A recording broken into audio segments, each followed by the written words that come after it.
আপনি কত নম্বর সেক্টরে যুদ্ধ করেছিলেন? আমি ৩ নম্বর sector Hezamara camp, sector commander major Shafiullah. আপনি এই যে যিনি শাহিদ হলেন, মৃত্যুবরণ করলেন, তার কোনো স্মৃতি আপনার কি মনে আছে? এরকম স্মৃতি কি, আমরা একসাথে ঘুমাইছি, একসাথে আবার চলাফেরা করছি, একখানতে আরেকখানে গেছি, আরেকখানতে আরেকখানে গেছি। আমাদের যুদ্ধ চলাকালে এইভাবেই আমাদের হয়েছে, যোগাযোগ হয়েছে। আমরা 10 জন ছিলাম একটা গ্রুপে। আমাদের গ্রুপ কমান্ডার হলো নজরুল, পুটিনা দাউদপুর তার বাড়ি, নিজস্ব বাড়ি। সে যুদ্ধের আগেই সে যাদবপুর অর্ডিন্যান্স ফ্যাক্টরিতে চাকরি করত, যাদবপুর বিআইটিসি অর্ডিন্যান্স ফ্যাক্টরিতে ওখানে চাকরি করত। তারপরে সতরা, চাঁদপুর, তন্তর, বাটামাথা, ওইখানে গিয়া আমরা ছিলাম 3 জন। আমাদের গ্রাম হলো লায়নহাটি। ওই লায়নহাটি ওই মমিন সিংয়ের একটা লোক লজিন ছিল। তারপরে সে আমাদের এনে বিয়া করছে। বিয়া করার পরে মানে একটা আপন হয়ে গেল গা। তারপর ওই লোকই আমাদের বললো যে আপনারা ইন্ডিয়া যাবেননি।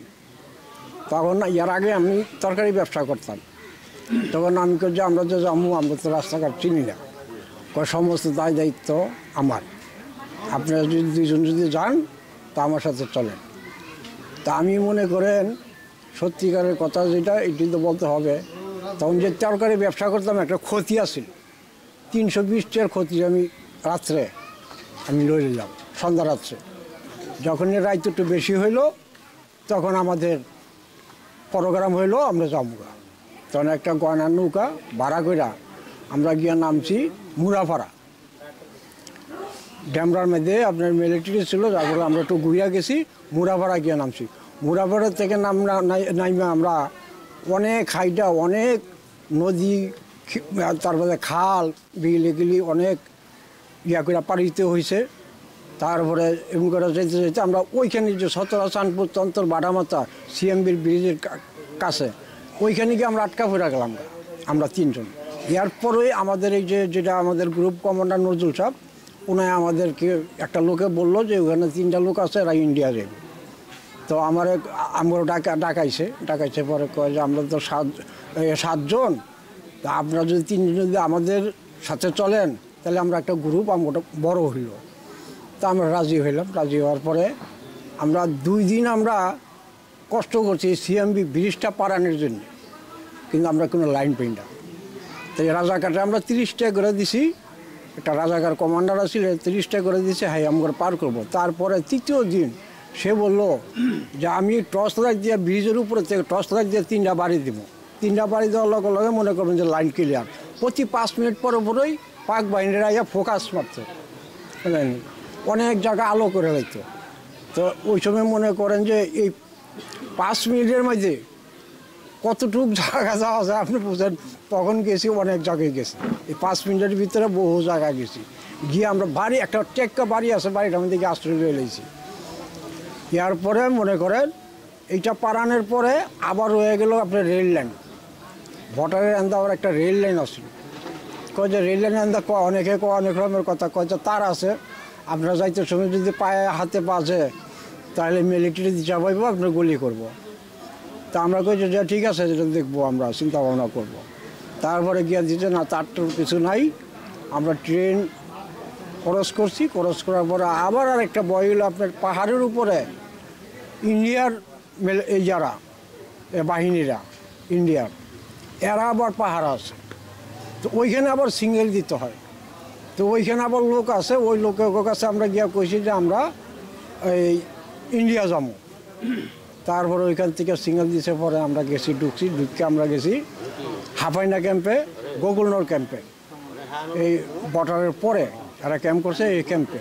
ওইখানে গিয়ে আমরা 3-4 দিন থাকছি, 3 দিন না 4 দিন আসলাম মনে হয়। ইয়ার পরে আমাদের এই সেক্টর 3 নম্বর সেক্টরের থেকে আমাদের নিউজ আইলো যে হ্যাঁ আমরা সেক্টরে যাইতে হবে। তখন গাড়ি পাঠাই দিল, গাড়ি পাঠাই দেওয়ার পরে আমরা গেলাম 3 নম্বর সেক্টর হেজামারা ক্যাম্প। তো হেজামারা ক্যাম্পে যাওয়ার পরে আমাদের কাছে লোক আসলো যে আপনাদের 24 ঘন্টা আপনাদের রেস্ট আছে, আপনারা রেস্টে থাকবেন 24 ঘন্টা।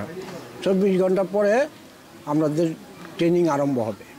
তা আমরা ঠিকই তারপরে মনে করেন একটা করে থাল দিল, 2টা কম্বল দিল, তারপরে মনে করেন যে একটা গ্লাস দিল, গ্লাস কি মগ দিল, এগুলি দিল। যার যার জায়গা তাম্বুর ভিতরে যার যার সিট নিয়ে আমরা ইয়ে করছি। তারপরে যে সময় খাওয়ার টাইম হয়েছে, তবে আমাদের খাদ্যটা খুব খারাপ আমরা খাইছি, এটা বলার মতন না। আচ্ছা, আপনাদের ট্রেনিং কতদিন ছিল ওখানে? 28 দিন ট্রেনিং হয়েছে। তো এই ট্রেনিংয়ের পরে কি করছেন? ট্রেনিংয়ের পরে আমাদের ফায়ারিং হলো, একটা বোট ইয়া করে দিয়া এখানে হাত কতটুকু ক্লিয়ার হয়েছে এটা তারা টেস্ট করছে। কেউ লাগাইতে পারছে, বোটের মধ্যে কেউ লাগাইতে পারে নাই, এই আর কি। ইয়ার পরে আমাদের বললো যে আপনারা গাড়িতে উঠুন। তখন আমরা রাত্রে গাড়িতে উঠলাম।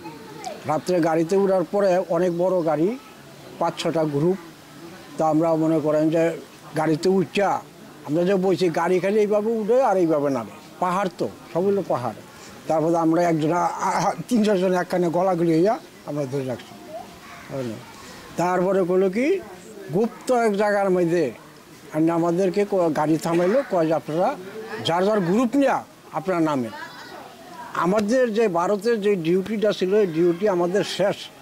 এখন আপনারা যুদ্ধের মাঠে যেছেন, যুদ্ধের মাঠে এই জায়গাটা পারিলেই যুদ্ধের মাঠে আপনারা পাড়া দিবেন। ইয়ার পরে আপনাদের সামনে যদি আপনাদের শত্রু থাকে তাহলে আপনারা সেই শত্রুর লগে আপনারা যুদ্ধ করবেন।